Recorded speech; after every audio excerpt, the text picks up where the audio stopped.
given the power to change our world, and you chose to destroy it. Just like Sentinel, you have betrayed Cybertron and its citizens. And you betrayed me. Cut. Stop the edit. Stop the edit. I am not going to sit here and let this flagrant delusional propaganda by primes be pushed on the public anymore. I recently watched Transformer 1 because I had a little bit too much free time, and I personally got off a certain list that allowed me in a theater full of children with no children with me. Now, here's the thing that I think is very important. The thing that's very important is that Transformer 1 looks like a crappy Transformers TV show adaptation movie. That's what it looked like to me. That's what I thought it was. But then I saw a couple Instagram reels, and one specifically that really caught my attention was Megatron on the verge of crashing out. Kidding me? We can transform. We transform! Oh, wait. I know. We're wasting time. We have to get back to Iacon. Looks like the fastest way back to Iacon. Here, I got it. Whoa, hey, what are you doing? Don't worry about it. Yeah, but be careful. got it. Our proof is inside, and you're spilling it everywhere. I got it. Okay. Now, this interested me because I really didn't know that Transformers had an origin story. I'm not someone who grew up in the 80s. That's back when every boomer will tell you the best Transformers movie ever made, Transformers movie 1986. I watched that also, by the way, just to say it's mid. And I saw that and I said, you know what, this actually looks interesting to me. I'm gonna take a chance. I'm gonna watch this movie based off the fact that I think it'll be good. And let me just say, this movie, in my opinion, is the best Transformers movie ever made. And if it had been just the pieces that it was that interested me, it still would have been a good movie. But all in all, it's a great film. Now, the only problem is the way that they make my boy Megatron, aka the Malcolm X of Transformers, look. Now, I'll be honest with you, right? They try to pit Optimus Prime, aka Martin Luther King, versus Megatron, Malcolm X. You know, Optimus Prime, as he goes through the film, he's Mr. Nice Guy, he's Mr. Yeehaw, let's get along, turn the other cheek. And Megatron's like Brother Malcolm. He don't turn cheeks, okay? Jesus turned cheeks. Malcolm is not Jesus. He is someone who is willing and able to actually take back what is right and stop the flagrancy of BS. Now, here's the context for this movie, right? These are the big pieces of this movie. The big pieces of this movie is the fact that these individuals, Megatron and Optimus Prime, they used to not be Megatron and Optimus Prime. They used to be, you know, Joe and Johnny that used to work at 7-Eleven, and they were, you know, lowly individuals. And eventually they end up getting to a point in time where they are minors. They're people who are on the lowest ranks of society. And eventually, you know, they work their way up. They try to get into a better state in their society. I mean, this movie really is like South America during segregation. Like, it really is just an absolute classist, racist, terrible system, because the way that it's set up is that there's people who are there who are basically the proletariat that have to work their butts off, and they have to mine energy, the energon. And the reason why they have to mine the energy is because something happened. You know what happened? These dirty immigrants, I mean aliens, attacked the primes. The primes are like the leaders of Transformers. And they basically, you know, hit a lick, hit a foobob, hit them out of the park. And they ended up getting to the point in time where, you know, they're bums. They don't know what to do with the energon. It's kind of like the United States with oil. It's like, it's right there. We could lower the gas prices right now. But Uncle Joe says, get rid of the Keystone Pipeline. We don't need it. So these people are the lowly individuals of society who have to mine the energon. And, you know, now, back then, his name's not Optimus Prime, his name's Orion. He's like, listen, you know, I want to do something with my life. I want to get out of here. I want to do something. And from there, it kind of transitions into what seems like a normal kids movie. I'm gonna be honest, the beginning of the movie, it wasn't bad. It was just like, all right, am I really sitting in a theater right now on a Saturday, matinee, middle of the day, watching a kids movie? Like, come on, what's going on? I watched a lot of edits that made this look like it was interesting on Instagram. I want to see something. And this is where it starts to get a little interesting, right? Basically, what ends up happening is that there's someone named Sentinel. Sentinel is someone who, in the Michael Bay movies, as well as this movie, is someone who betrays the Transformers. Now, if you remember the old Michael Bay movie, Sentinel's like an old boomer who basically betrays the Transformers and wants to destroy Earth. But in this movie, Sentinel is basically the definition of a Benedict Arnold. He's someone who basically destroys Spoiler alert. Here's a spoiler alert. I mean, come on, bro. The movie's been out for like 4 weeks. You still didn't see it? Just listen to the spoilers and watch it anyway. He betrays all the primes. He gets behind them, stabs them in the back, Julius Caesar style. And after he betrays the primes, he then teams up and becomes allies with the aliens because he realizes he needs the aliens to like be his boys in order to create this crazy power pact. And from this, Sentinel has the genius idea that I am now going to enslave my own people. Bro turns into an absolute dictator, making his people work. And here's the thing, here's the interesting part, right? Is that Sentinel, he purposely makes all these Transformers baby versions of themselves where they can't transform. So they don't have abilities or powers. And he tells them it's because you're just not chosen, but in reality, he steals it from them. So what he does is he makes an entire class of slavery.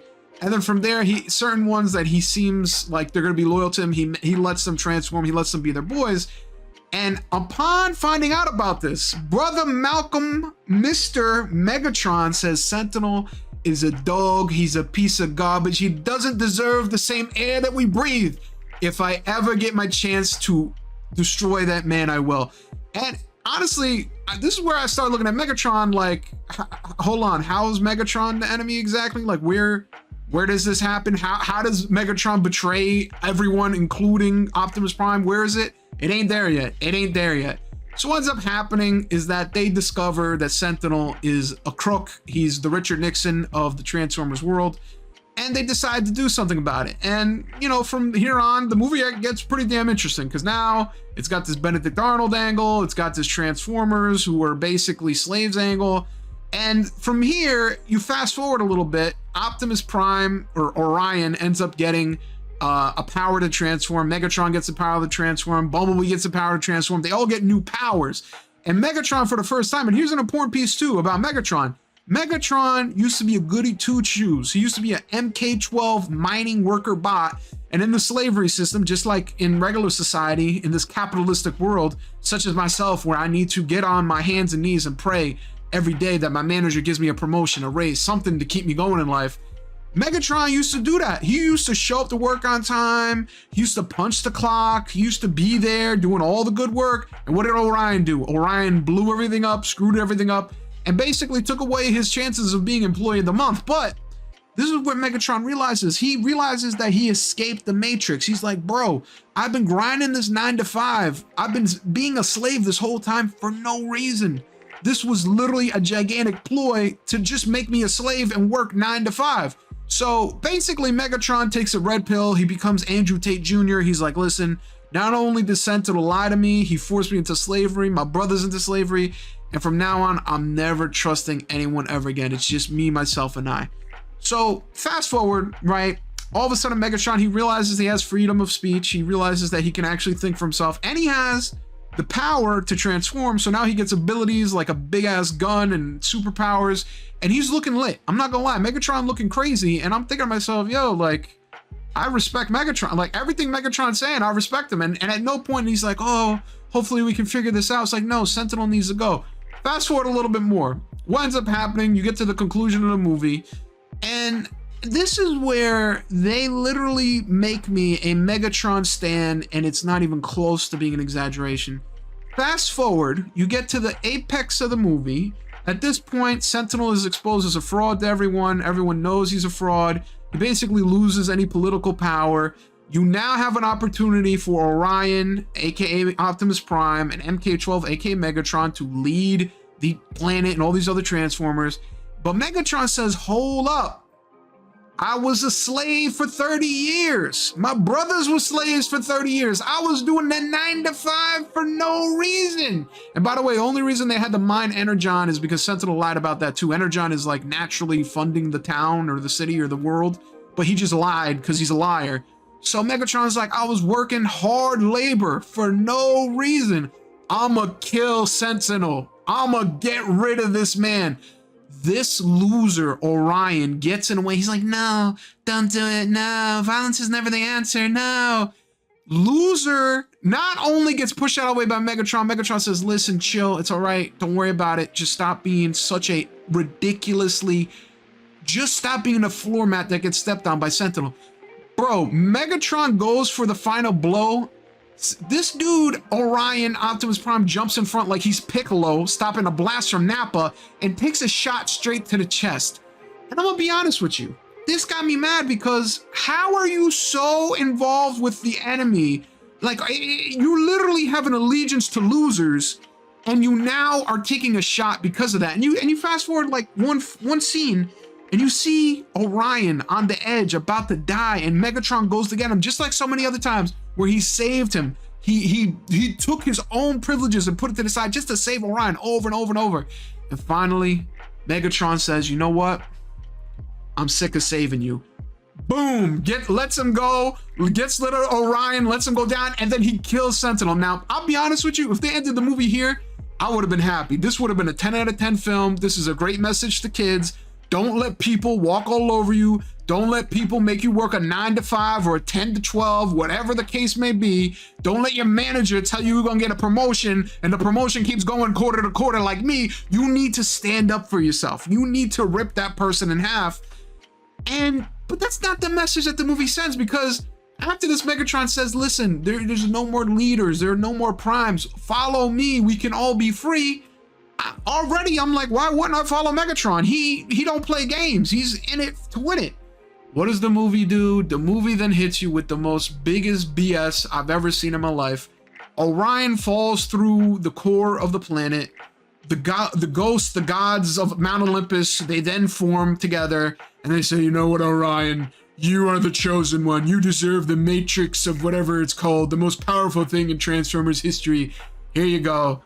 And he becomes Optimus Prime. He gets OP powers. He becomes someone who cannot lose.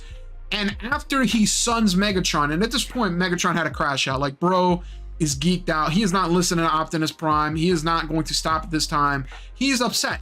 Rightfully so. I mean, like, Optimus Prime at this point has basically become Gandhi to such a level that he's literally taking shots to the face just to save the enemy. And Megatron's like, I ain't gonna bow down. I ain't gonna stop. I'm sick of you.